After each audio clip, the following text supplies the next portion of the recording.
meskipun masih relatif tidak terlalu panas, tapi eskalasinya jika dibandingkan dengan debat pertama mulai naik 1 oktav. Karena sebetulnya sebuah debat itu sebagai upaya untuk mengupas tuntas track record yang pernah dilakukan oleh paslon ini, sehingga nanti persoalan-persoalan yang melingkupi mereka betul-betul bisa mendapatkan solusi tepat. Saya paham kenapa kemudian Kang Emil mengarahkan pertanyaannya kepada Pak Rano. Secara survei, saat ini tingkat pengenalan dan tingkat kesukaan antara Rano Karno dengan Ridwan Kamil mirip. Dinamika pemilih Mas Anies menjadi diskusi serius di antara tim dari masing-masing paslon. Kayaknya untuk Pilkada DKI Jakarta yang banyak nanti punya peluang lebih besar, persaingan hanya terfokus pada paslon nomor urut 1 dan paslon nomor urut 3.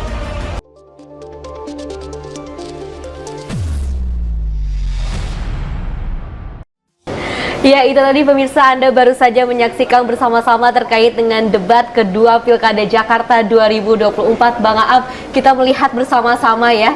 Tadi juga cukup luar biasa pemaparan dari ketiga paslon yang juga mengungkapkan pemaparannya juga argumennya dengan sangat lugas seperti itu ya. Dari ketiga paslon ini memang memiliki public speaking yang memang relatif seimbang seperti itu ya. Kalau kita memberikan sebuah tips kepada pemilih yang menonton debat, kira-kira seperti apa sih performa yang dilihat oleh para penonton pemilih untuk ketiga paslon ini?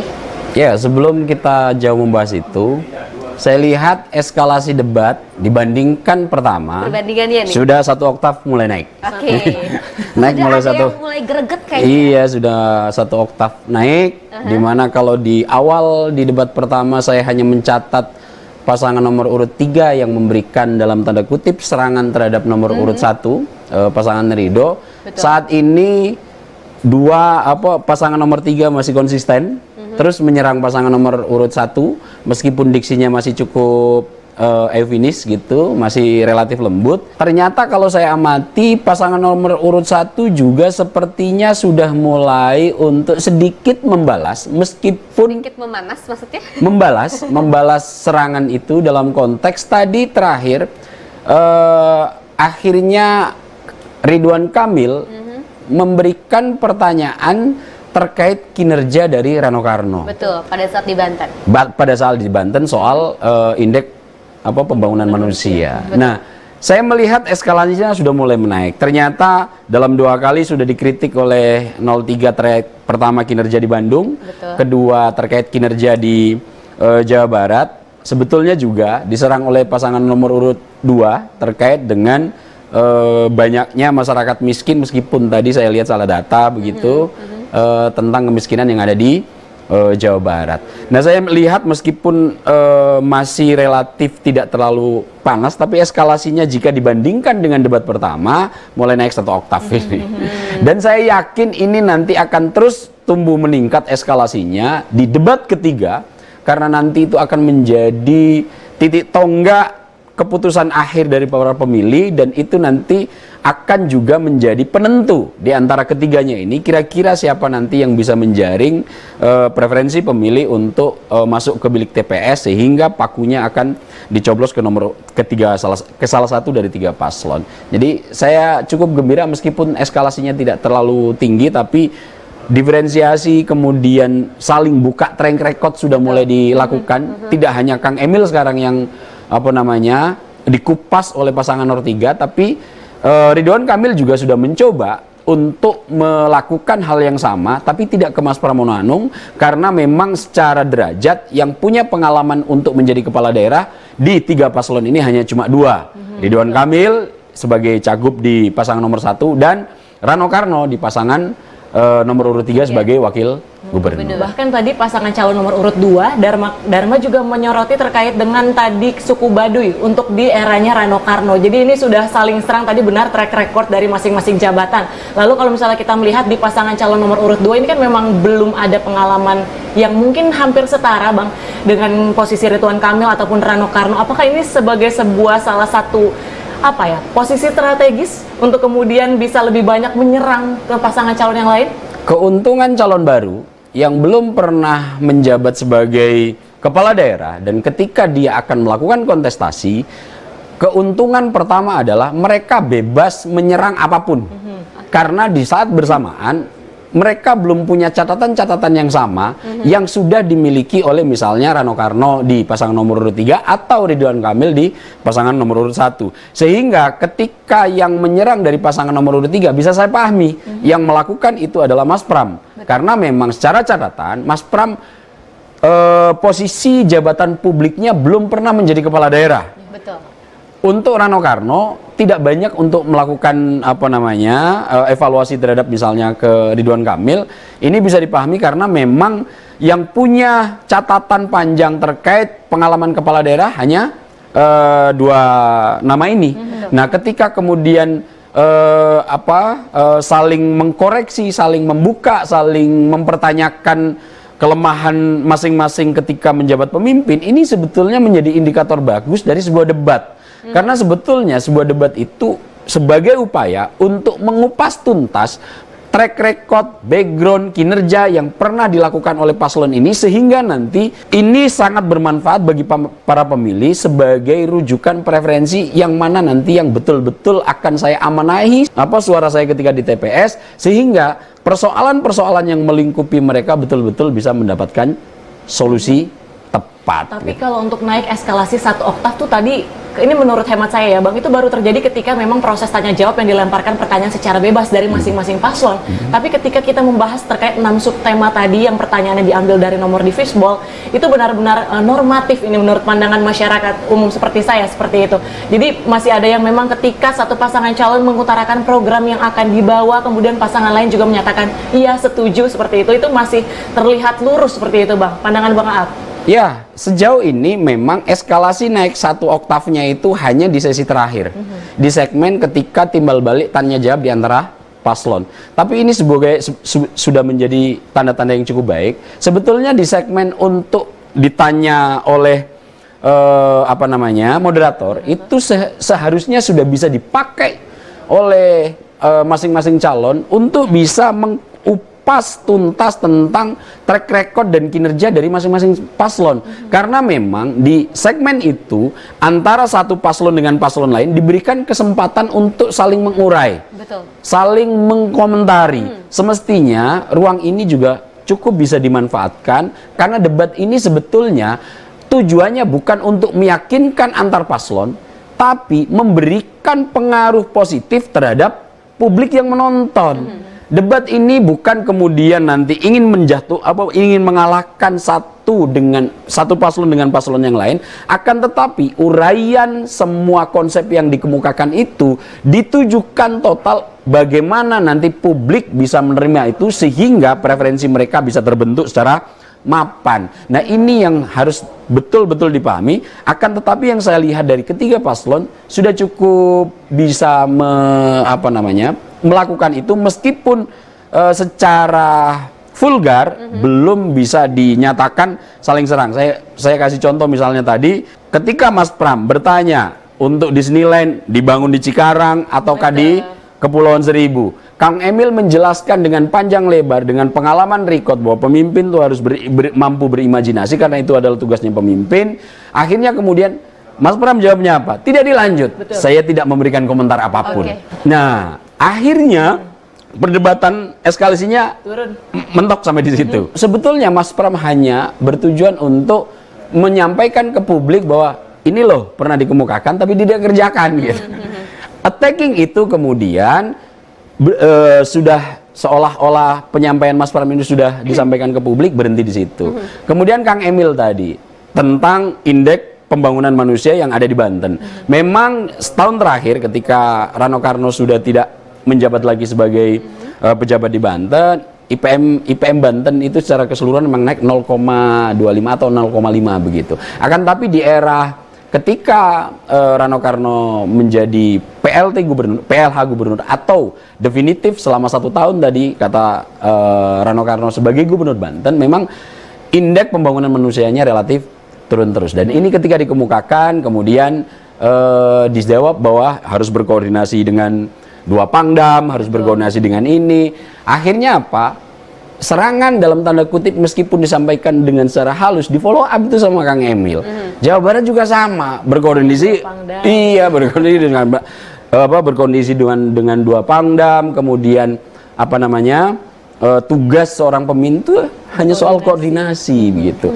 Nah, konteks-konteks ini saya paham kenapa kemudian Kang Emil mengarahkan pertanyaannya kepada Pak Rano. Secara survei, meskipun di luar survei yang kontroversial dua lembaga terakhir, saat ini tingkat pengenalan dan tingkat kesukaan antara Rano Karno dengan Ridwan Kamil mirip.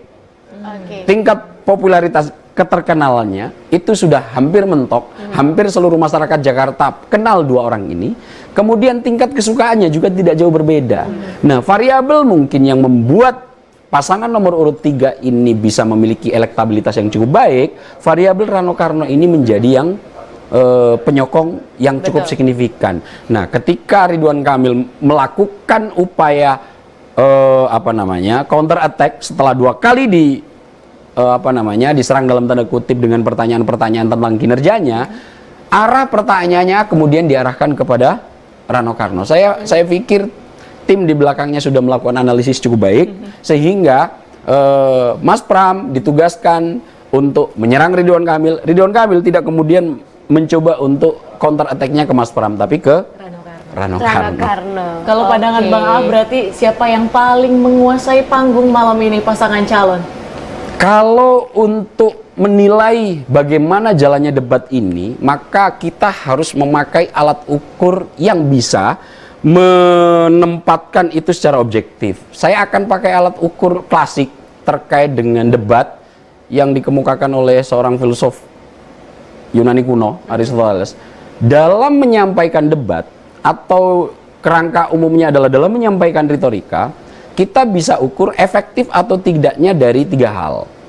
Kalau dalam konsep retorika ini, agar penyampaian apa yang ingin kita kemukakan bisa ditangkap baik oleh publik, maka prinsip-prinsip yang bisa kita jadikan tolak ukur sebagai acuan untuk menilai sesuatu, 3 hal ini penting.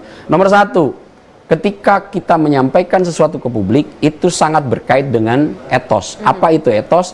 Kredibilitas penyampai informasi. Betul. Nah, di antara ketiga paslon, sebetulnya secara kredibilitas di pasangan nomor urut 1, di antara pasangan nomor urut 2 dan nomor urut 3, nomor urut 1 menurut hemat saya, ini penilaian pribadi saya, pasangan nomor urut 1, pasangan nomor urut 3 kredibilitasnya agak mirip. Satu di antara keduanya pernah menjadi kepala daerah. Kemampuan verbatimnya cukup baik, track recordnya bisa dibaca, secara etos kredibilitas tadi misalnya Kang Emil bisa berbicara dengan banyak tentang capaian-capaian dan penghargaan yang telah direngkuh ketika Kang Emil memimpin. Kemudian Rano Karno tadi juga bisa menjawab bahwa rumitnya koordinasi yang membuat kemudian dalam konteks IPM Banten masih mandek. Dalam konteks etos ini atau kredibilitas dari masing-masing pembicara cukup kita kasih skor sama besar antara 1 sama 3. Yang kedua, untuk menilainya kita pakai indikator yang nomor 2 itu patos. Jadi patos itu apa? Memainkan emosi audiens, diberikan informasi baik verbatim maupun visual yang bisa mengaduk-aduk perasaan. Saya lihat di antara ketiga pasangan yang sudah melakukan ini baru pasangan nomor urut 1 sama nomor urut 3. Saya sudah mengunjungi fotonya ditampilin, kemudian masyarakat miskin sudah dialog, sudah ini bahwa kita sudah mengunjungi sekian banyak orang, persoalannya sudah kita rengkuh, ini dan lain-lainnya. Nah, untuk pasangan nomor urut 3 belum melakukan nomor urut 2 belum melakukan itu. Dalam sektor ini sebetulnya skornya antara pasangan nomor urut 1 sama pasangan nomor urut 3 sama mirip lah gitu.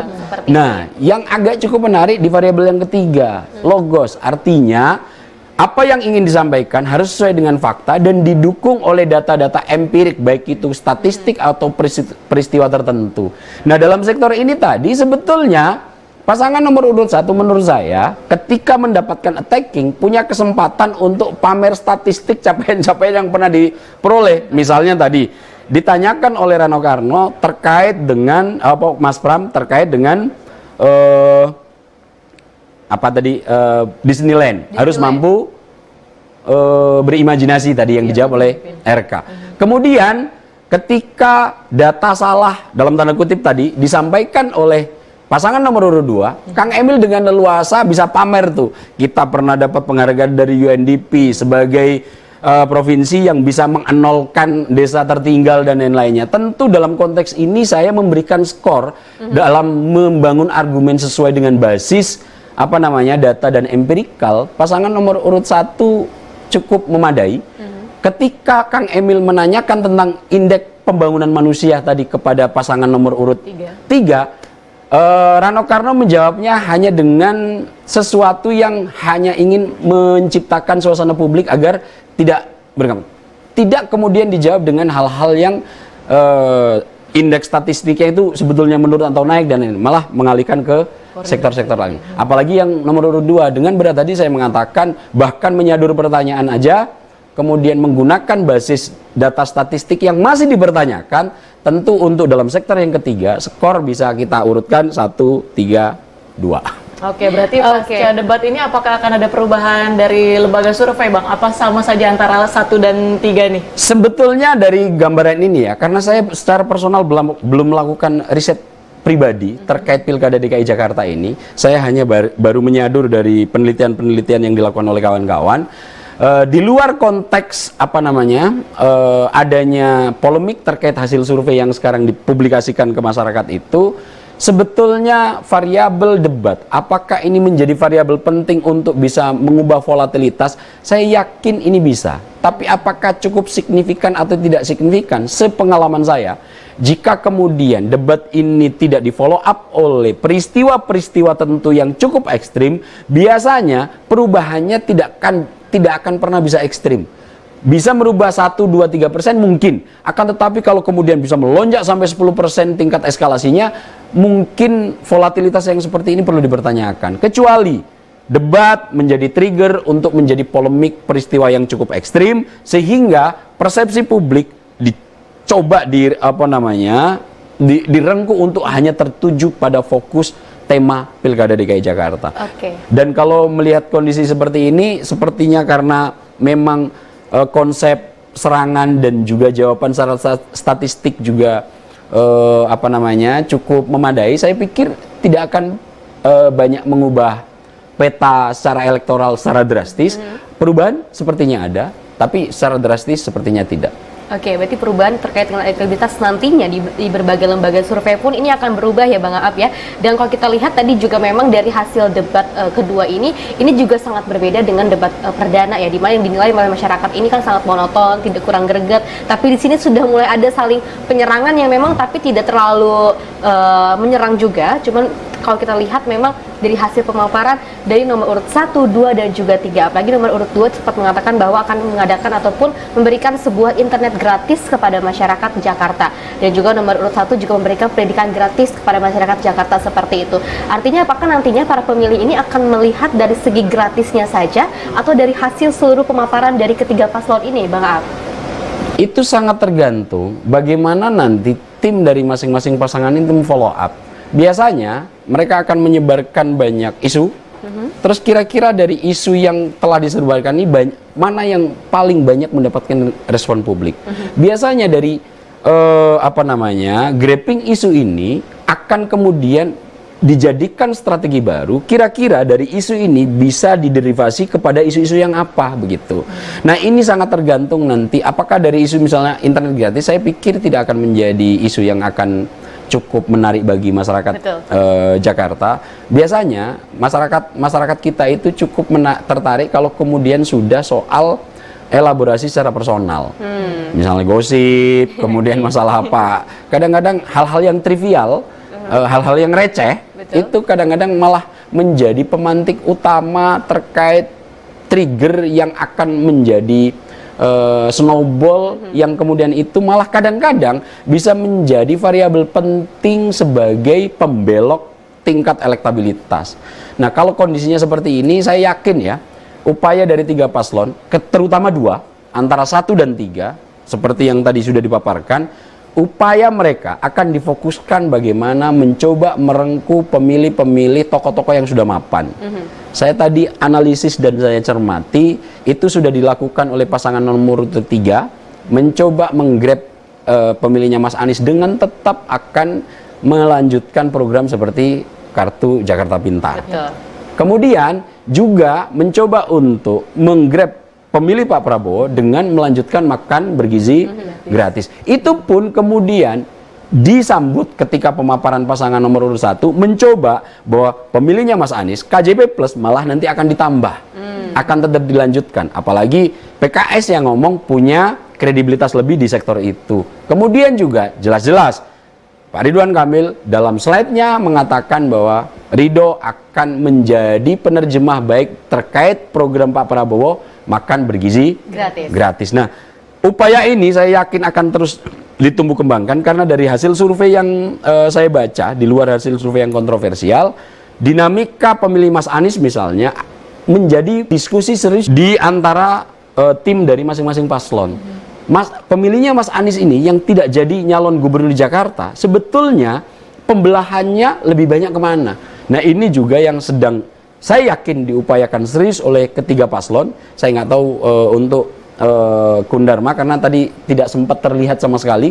Akan tetapi indikator yang sudah bisa kita baca bahwa paslon nomor urut 3 dan paslon nomor urut 1 mencoba semaksimal mungkin pemilihnya Mas Anies ini simpatinya ditarik. Misalnya dengan indikatornya program KJP disebut, makan bergizi gratis juga disebut. Ini adalah indikator-indikator sepertinya memang kontestasi ketat ini yang terus mengambil suara Anies dan juga Prabowo seperti itu ya. Iya, hanya terjadi di pasangan nomor urut 1 dan 3. Dan sepertinya memang kalau saya lihat hasil data survei begitu, kayaknya untuk Pilkada DKI Jakarta yang banyak nanti punya peluang lebih besar, persaingan hanya terfokus pada paslon nomor urut 1 dan paslon nomor urut 3. Untuk paslon nomor urut 2 sepertinya mungkin artinya nothing tulus saja nomor urut 2?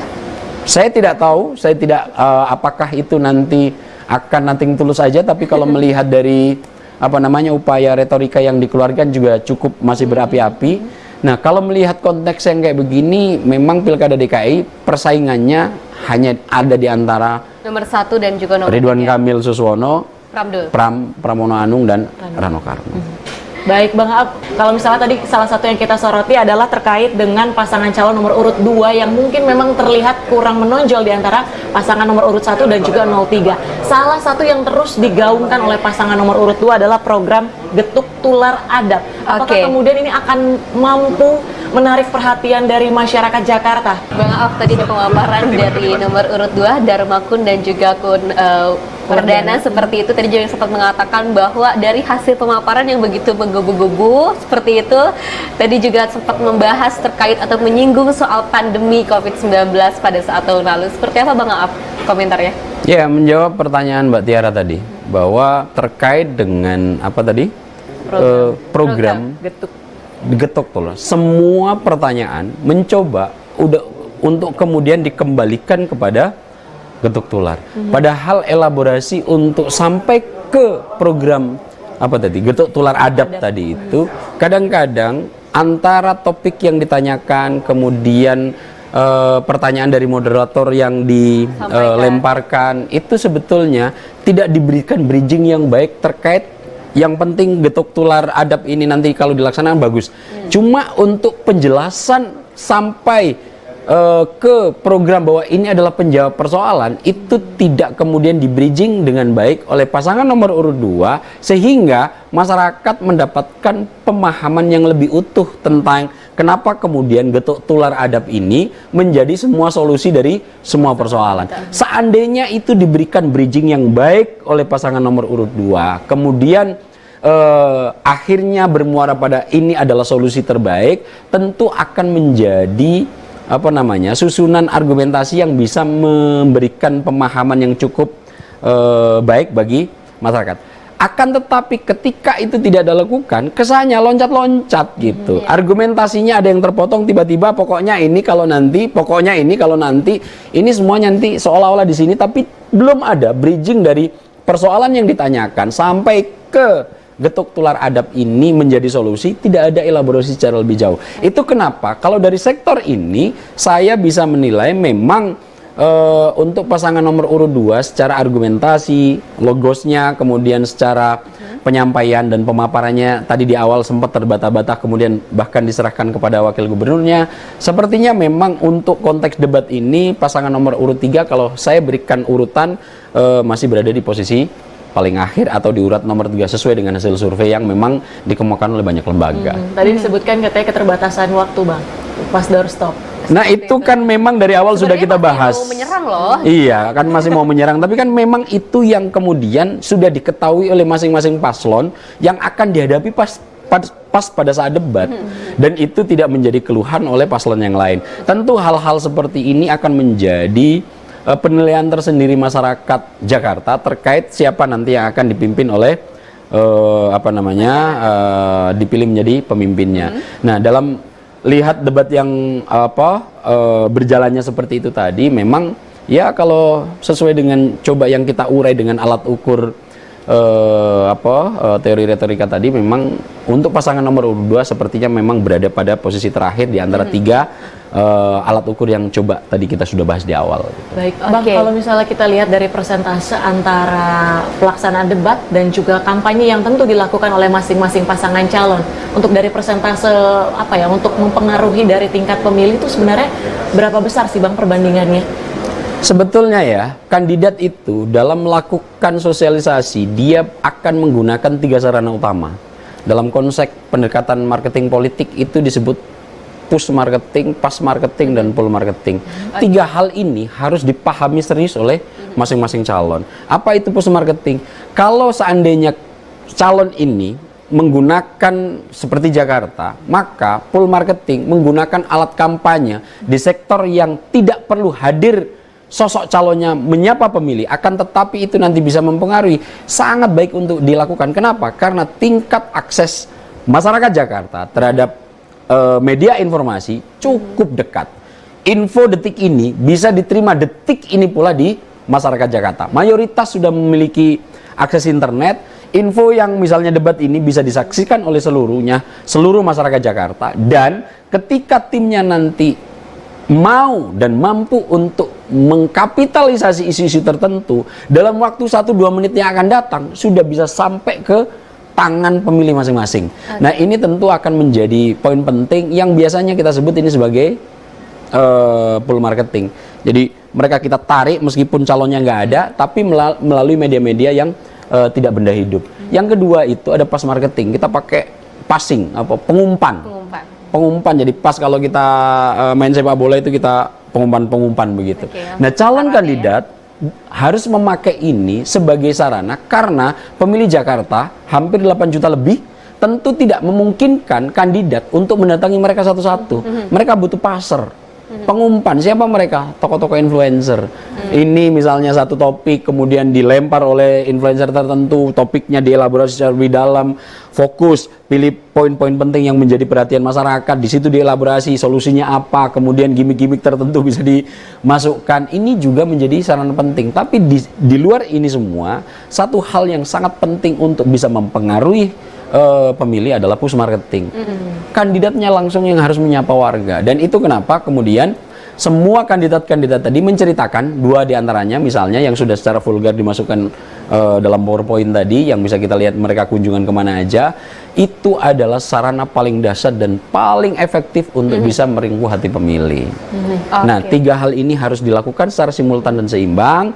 Akan tetapi karena memang pemilihnya banyak, push marketing porsinya tentu pasti lebih sedikit. Manfaatkan pass marketing dan push marketing. Oke, Bang Aaf, tadi kita sama-sama melihat ya dari hasil pemaparan yang disampaikan oleh nomor urut 3, yang tadi juga sempat mengatakan bahwa Pramdul ini tadi sempat mengatakan bahwa sebenarnya menunggu untuk diserang gitu, tapi malah menyerang Rano seperti itu ya. Ini gimana sih komentarnya, Bang Aaf? Ya, memang jawaban-jawaban yang seperti dikemukakan oleh Rano Karno tadi ketika diserang masalah Banten, kemudian di-reply oleh gitu. Padahal sudah tahu. Karena lagi-lagi saya katakan bahwa debat itu tujuannya bukan yang dia tahu itu kemudian disimpan secara personal. Justru apa yang dia tahu harus dikemukakan ke publik biar publik juga tahu.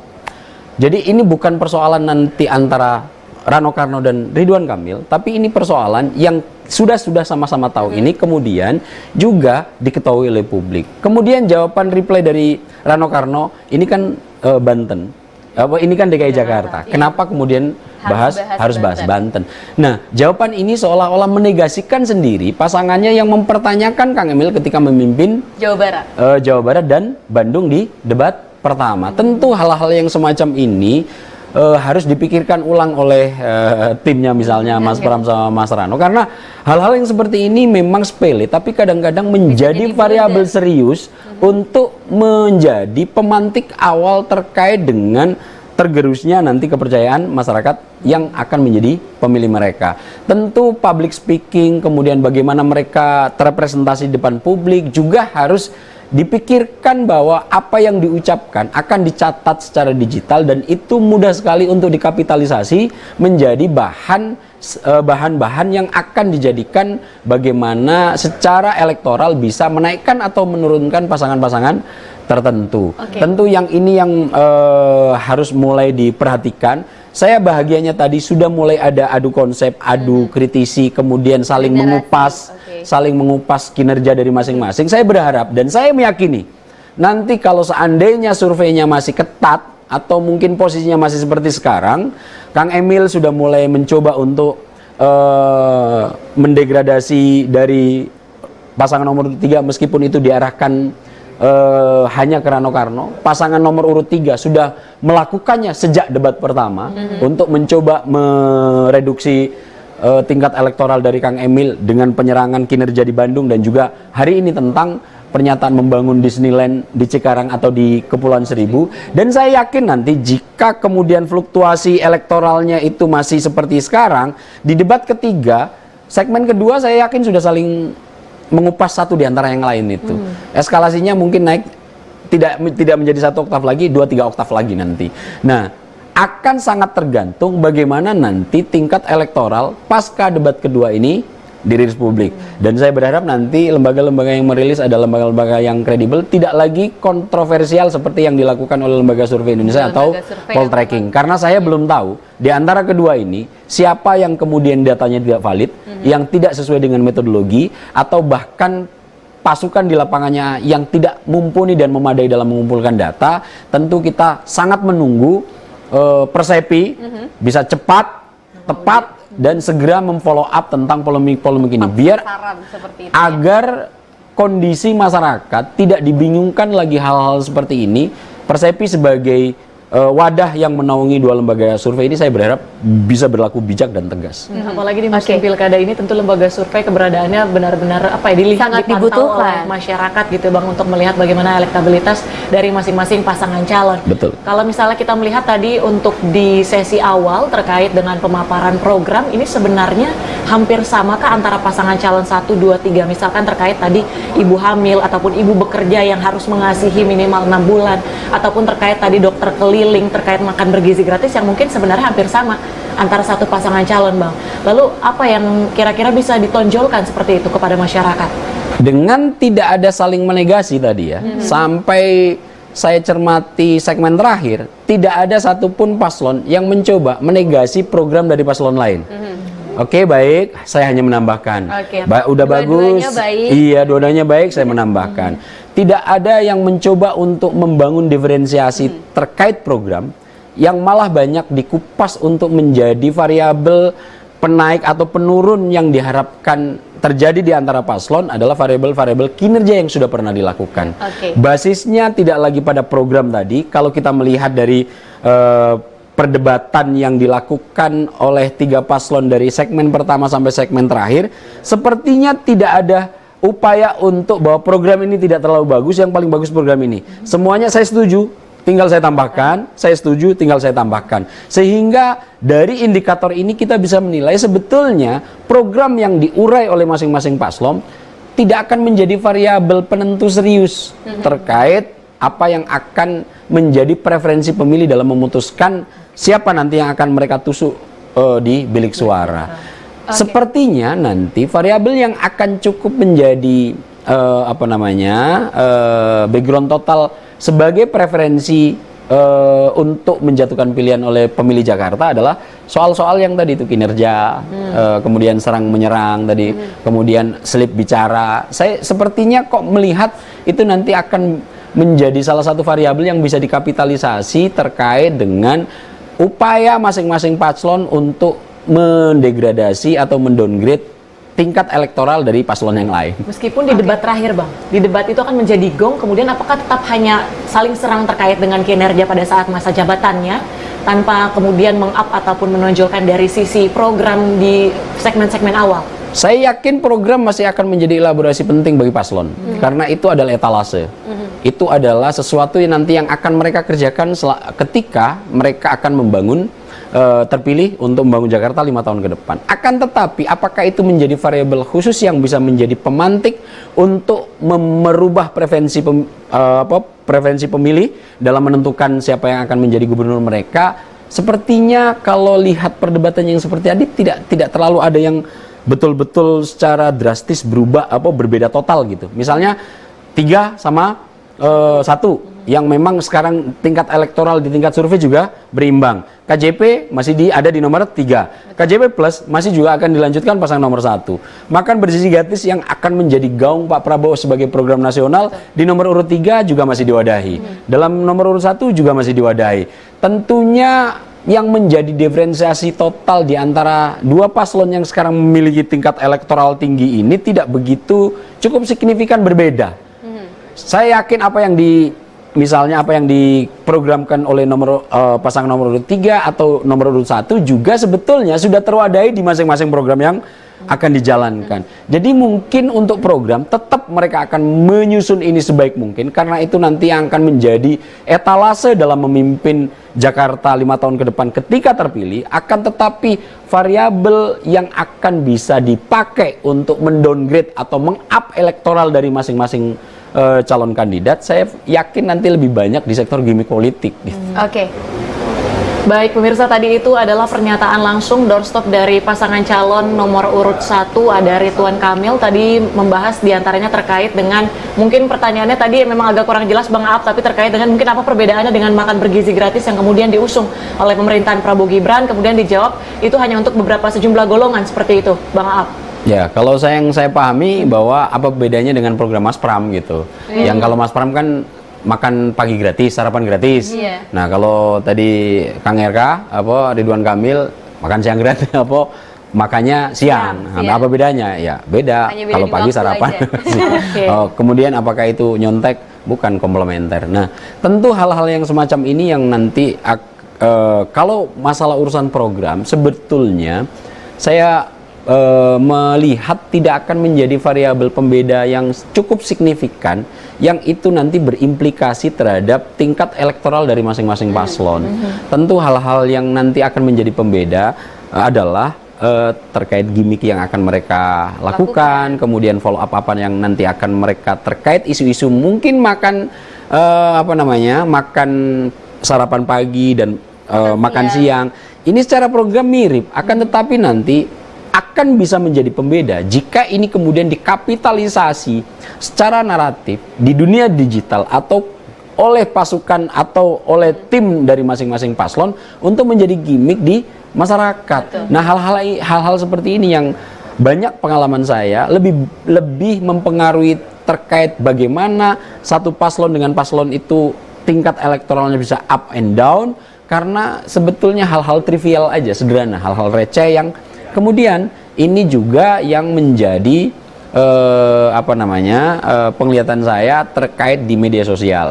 Tadi mungkin Mbak Vesti kita sempat diskusikan terkait penamaan program-program pun bukan substansi programnya nanti yang akan menjadi mencoba untuk merengkuh perhatian pemilih.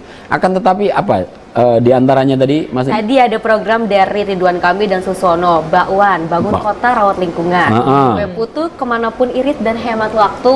Juga ada Laksa, pelatih siap kerja. Ini sesuai gimmick-gimmick ini bagaimana caranya? Nah, sebelum kita bahas itu, untuk yang siapa di pasangan nomor urut 3 apa? Nomor urut 3 ini mereka lebih untuk mengutamakan terkait dengan nama-nama film. Seperti salah satunya ada Sidol, sistem dokar elektronik. Terus juga Maknya, makan enak, tidur enak, gitu kan ya. Terus juga ada Atun, akselerasi tunjangan untuk ASN. Ada Mas Karyo, masyarakat Jakarta yakin online. Dan paling menarik yaitu di antara nomor urut 1 dan juga nomor urut 3, ini nomor urut 2 yaitu kolam pipi monyet. Apa itu?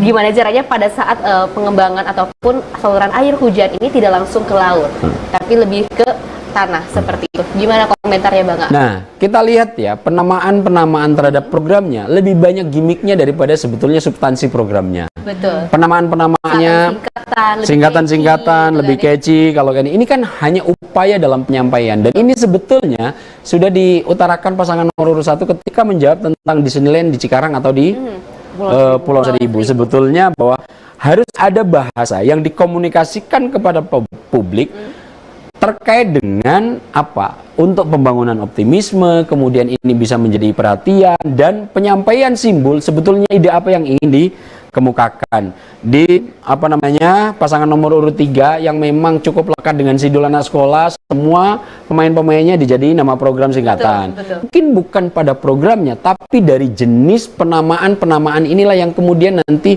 mungkin diharapkan bisa menjadi pembeda antara satu paslon dengan paslon yang lain. Saya yakin untuk substansi programnya tidak akan jauh berbeda. Nah, terkait elektoral, apakah ini akan menjadi poin penting dalam meng-up dan meng-endown masing-masing paslon? Tentu pihak mana yang bisa mentransformasikan gimmick-gimmick ini ke lebih banyak pemilih, tentulah itu nanti yang akan bisa menjadi penarik perhatian berlebih dari pemilih-pemilih di Jakarta.